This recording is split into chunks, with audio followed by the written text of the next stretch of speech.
Defend yourself against DDoS attacks by hiding your true IP address with ExpressVPN, and visit my custom link expressvpn.com/ghilliemaster in the description to find out how you can get an extra 3 months free.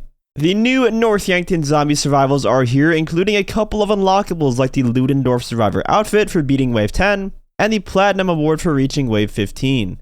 And this video will show you how you can get both of these done if you're having a hard time, and we'll be doing it completely solo. I managed to get to wave 16 playing this solo, and I'm here to teach you the strats that you need to fend off the North Yankton zombies. Now let's first discuss a couple of prerequisites. You want to be playing in assisted aim full for your aim setting. And the reason for this is this allows you to target swap. We're going to be mowing down tons and tons of enemies, and we're going to be constantly switching targets because of that, so being able to just flick right or left on the right analog stick to quickly swap to the next target without having to re-aim in is going to help out immensely.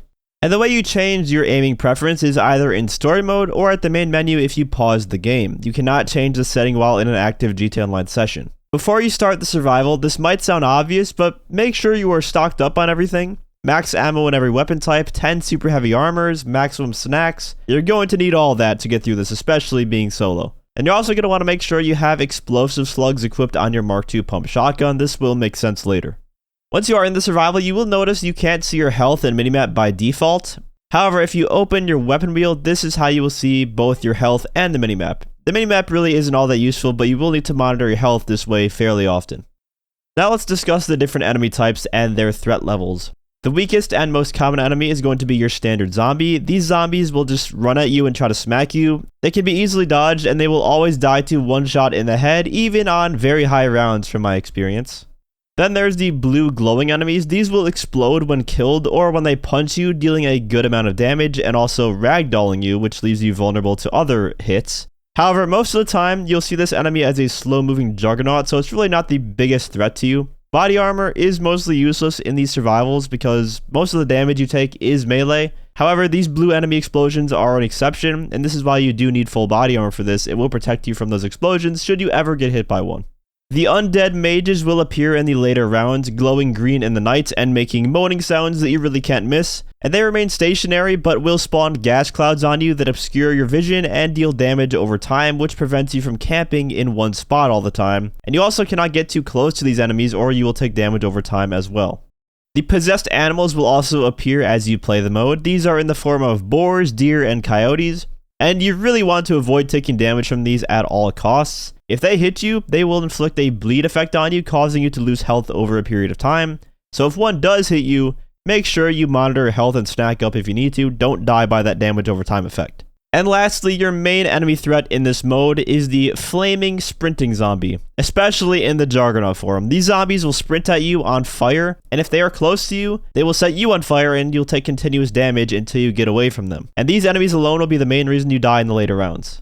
So let's talk strategy. Early game, I would say within rounds 1 to 5, you honestly don't really need a strategy here. Enemies die rather quickly. You can use pretty much any gun you want without too much of a worry. One thing you do need to think about though is your health.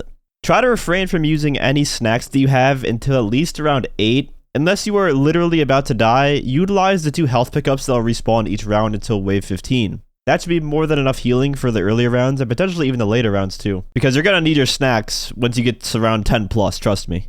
A pump shotgun Mark II will start to spawn after a few rounds, and what's nice about this is it gives you explosive shells. 16 of them to be exact, which means you can use 16 explosive slugs per round on the tougher enemies, and then just replenish it before the round ends so you don't waste the next wave's shotgun spawn.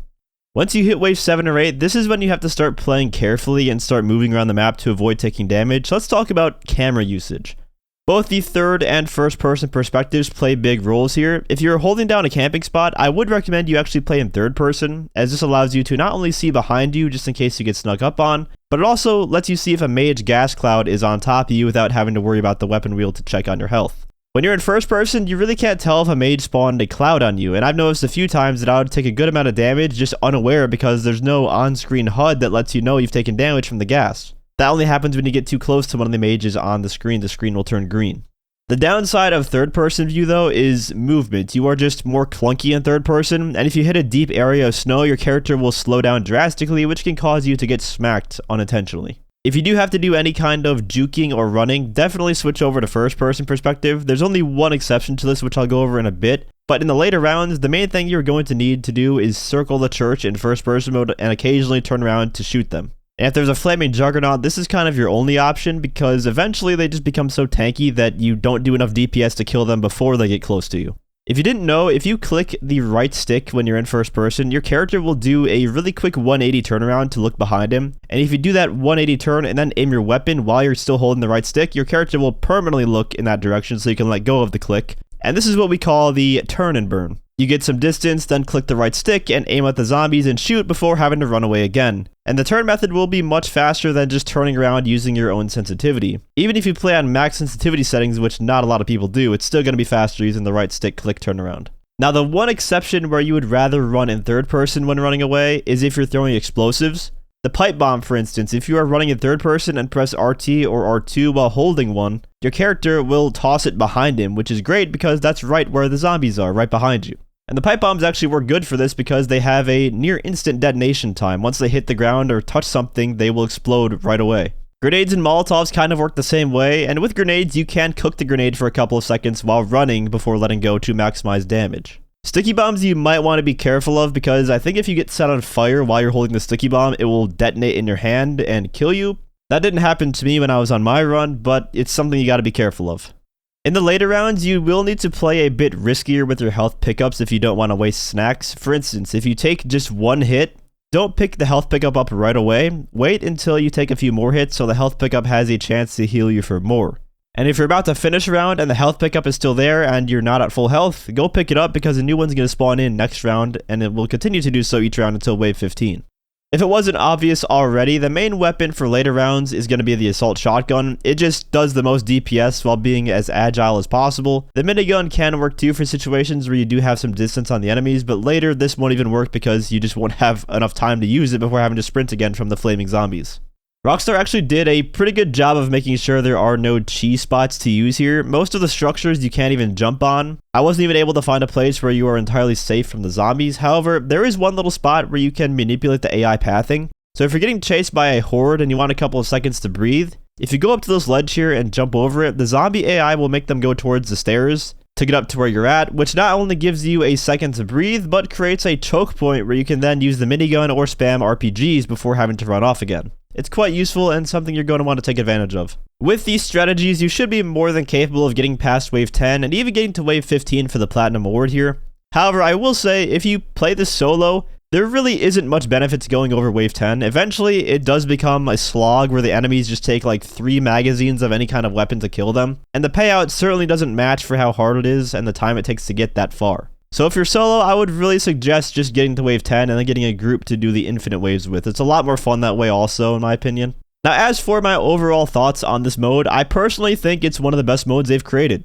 It very easily could have been this cakewalk of just shooting unarmed NPCs, but no, it actually gets quite challenging, and you have to incorporate methods from Call of Duty zombies, getting them all in a group running behind you before trying to kill them all. And the different enemy types spice things up even more and just make it more intense overall. It's also just cool going back to North Yankton again. This is the first time we've had North Yankton online officially. I know in 2013 we had that glitch to get there, but it's cool they're utilizing this. And I honestly hope they make more of these maps. I would love to play one of these in the Dark Missile Silo, for instance, or in Humane Labs with the lights off, where all you have is a flashlight and you're trying to take out the zombies. That would be awesome. If I had to give one critique though here, the payouts need to be raised. I get it, they don't want someone to make really easy money if an exploit is ever found to survive high rounds with ease, but we got paid just over $190,000 for getting to wave 33. And that's with double money on too, with spending so much of our ammo, so really we made less than that after we buy the ammo again. Not to mention the time it takes to get there, more than an hour to get that far.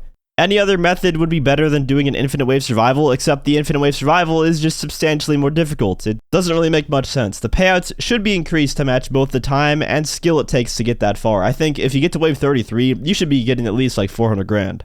Now, just as I was making this video, Rockstar tweeted out that we already destroyed the community challenge of killing 200 million zombies, so they are going to be upping that challenge to 800 million, and they're going to be giving out even more rewards if we get that far, which we definitely will. So just based off that parameter alone, it looks like the mode is pretty successful so far. Anyways, that is going to wrap up this in-depth guide for the new North Yankton Survivals. Let me know your thoughts on it down in the comments below. Do you enjoy it, or do you think it's boring or too easy?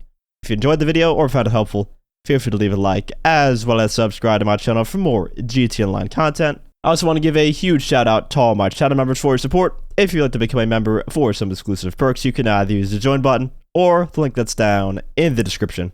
And as always, thanks for watching and have a great day.